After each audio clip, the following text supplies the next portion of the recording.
অপেক্ষার ফল সুমিষ্ট হয়, এই কথাটাই বাস্তব। এই যে ব্ল্যাক স্টোন আমের গাছটি উঠাইলাম, এটা একটা জিও ব্যাগের মধ্যে। এই গাছ নিয়ে অনেক কথা হয় যে এই গাছের মধ্যে নাকি ফল হয় না, মুকুল আসে না।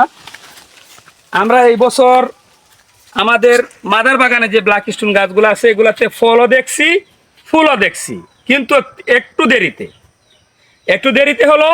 এই আমটা যখন আপনার কাছে ধরবে, এর স্বাদ যখন নিবেন, তখন আপনার 2 বছর কিংবা 3 বছর যে অপেক্ষা করছেন, অপেক্ষার কষ্টটা মুছে যাবে। এর থেকে একটি আম যখন আপনি পেরে খাবেন, অনেক সুস্বাদু, দেখতেও সুন্দর, আর গাছটাই তো দেখতে সুন্দর, এর ফলটা কেমন হবে। তো যারাই ব্ল্যাক স্টোন গাছ রোপণ করতে চান, অবশ্যই গ্রাফটিনের সঠিক জাত, সঠিক মানের গাছ দেখে যদি রোপণ করেন, 1-2 বছর দেরি হইলো আপনার কাছে ফল আসবে ইনশাল্লাহ।